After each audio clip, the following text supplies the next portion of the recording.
The year is 2025. The world watches with bated breath. Global superpowers engage in a dangerous dance. Tensions simmer, mistrust runs deep. The seeds of conflict are sown. Economic rivalries fuel the fire. Political ideologies clash. The battle lines are drawn. Military advancements accelerate at an alarming pace. New technologies emerge, promising unprecedented destructive power. Hypersonic missiles pierce the sky, rendering traditional defenses obsolete. Drones, once a novelty, now form the backbone of modern militaries. Cyber weapons, silent and invisible, hold the potential to cripple infrastructure and sow chaos.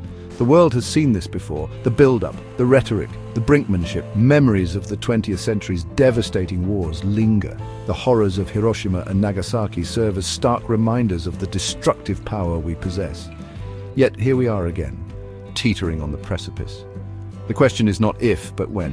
When will a miscalculation, a misunderstanding, a provocation tip the scales? When will the drums of war drown out the pleas for peace? The answer, like the future itself, remains shrouded in uncertainty. But one thing is clear, the stakes have never been higher.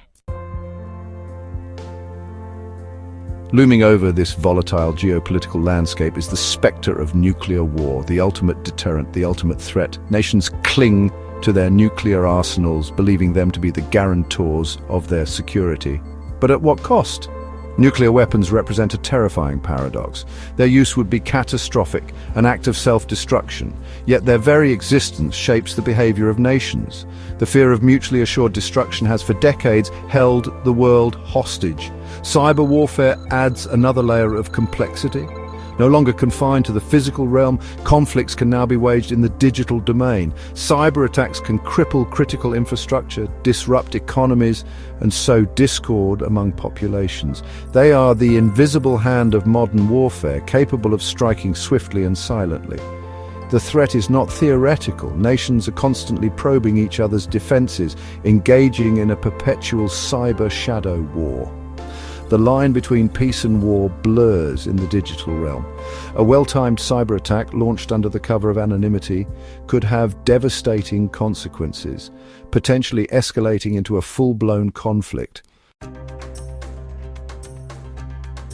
In this climate of uncertainty, nations seek security in alliances. NATO, a relic of the Cold War, finds new purpose in a multipolar world. Its members, bound by Article 5's Collective Defense Clause, stand ready to defend each other against aggression. On the other side of the spectrum, BRICS represents a different kind of alliance. United by economic interests and a desire for a multipolar world order, its members challenge the established power dynamics. Whether this alliance will hold in the face of a major conflict remains to be seen. These alliances, while providing a sense of security, also risk escalating conflicts. A local dispute between two nations aligned with opposing blocs could quickly draw in their allies, turning a regional conflict into a global one. The web of alliances meant to deter aggression could ironically become the very trigger for World War III. The world watches cautiously as these alliances maneuver for influence. Lines are drawn in the sand, words are exchanged, the hope for diplomacy flickers, but the reality of the situation is stark. The world is a tinderbox, and the slightest spark could ignite the flames of war. Warfare is no longer confined to land, sea and air. The 21st century has ushered in a new era of conflict, one where the boundaries between the physical and digital worlds are blurred. Artificial intelligence and autonomous systems are transforming the very nature of war. AI-powered drones and robots are no longer the stuff of science fiction.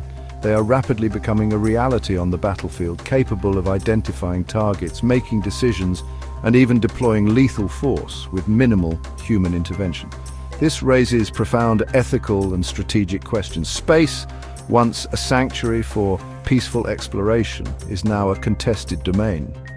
Nations are developing space-based weapon systems, capable of targeting assets in orbit and on Earth. The militarization of space adds another layer of complexity to an already volatile situation. The speed and complexity of these technological advancements are outpacing our ability to fully grasp their implications. The rules of engagement for this new era of warfare are still being written, even as the weapons are being deployed. The world is entering uncharted territory, and the consequences could be profound. Section 5. A World in Flames. Imagine a world engulfed in conflict. The opening salvos are swift and decisive. Cyber attacks cripple critical infrastructure, plunging cities into darkness. Hypersonic missiles streak across continents, obliterating strategic targets. The initial shock gives way to panic as populations realize the gravity of the situation. Traditional battlefields are not spared. Tanks clash in the deserts. Warships exchange fire on the high seas. Fighter jets engage in deadly dogfights, but these are no longer the decisive battles of old. They are mere skirmishes in a much larger, more complex conflict. The fog of war descends, obscuring truth and fueling propaganda. Governments tighten their grip on information, censoring news and controlling the narrative. Fear and uncertainty reign supreme as populations are bombarded with propaganda from all sides.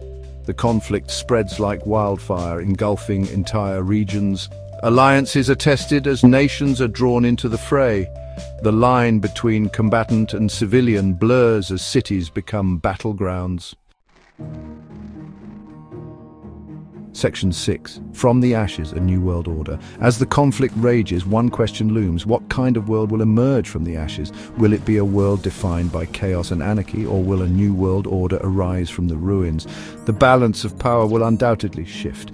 Nations that once held sway may find themselves weakened, their economies shattered, and their influence diminished. New powers emboldened by the chaos may rise to fill the void. The global economy, already fragile, will be thrown into turmoil. Supply chains will collapse. Trade will grind to a halt. Hyperinflation will erode the value of currencies. The world will face an unprecedented economic crisis, the likes of which it has never seen. The fabric of society itself may be torn apart. The social contract, already strained, could completely unravel under the pressure of war. Trust in institutions will erode further. Social unrest and violence may become commonplace. The world that emerges from this conflict will be vastly different from the one we know. The old rules will no longer apply. The future will be uncertain, fraught with danger and opportunity in equal measure. Section 7. The human cost. Amidst the geopolitical maneuvering and technological advancements, it is easy to lose sight of the human cost of war. But behind the statistics and the strategic objectives lie the stories of countless individuals whose lives are forever changed. Millions will be displaced from their homes, forced to flee the fighting and seek refuge in overcrowded camps. Families will be torn apart. Children will be orphaned. The lucky ones will escape with their lives, but their scars will run deep. The psychological toll will be immeasurable. The trauma of war will leave its mark on generations to come. Post-traumatic stress disorder, anxiety and depression will become commonplace. The world will be left to grapple with the consequences of its actions. The physical and emotional scars of war will take generations to heal, if they ever truly do. Section 8. A call for sanity. The prospect of World War III is a sobering reminder of the fragility of peace. It is a call to action for leaders and citizens alike to choose diplomacy over conflict, cooperation over competition. We must recognize that in an interconnected world, there are no winners in war, only losers. The pursuit of national interests at all costs is a recipe for disaster. We must find a way to coexist peacefully, to resolve our differences through dialogue and compromise. The alternative is too terrible to contemplate. We have the power to choose a different path, to build a future where war is not inevitable, where dialogue and diplomacy prevail. The time to act is now, before it is too late. Section 9. Towards a brighter future. Despite the bleak outlook, there is still hope. Humanity has faced dark times before and emerged stronger. We have the capacity for compassion, for empathy, for cooperation. These qualities, not our capacity for destruction, define us. The path to a brighter future lies in embracing our shared humanity. It requires us to recognize that our fates are intertwined, that our security is collective, not individual. We must break free from the zero-sum mentality that has led us to the brink. The challenges ahead are daunting, but not insurmountable. By working together, we can build a more peaceful, just, and sustainable world. A world where war is not an option but a relic of the past. The future is in our hands. Let us choose wisely.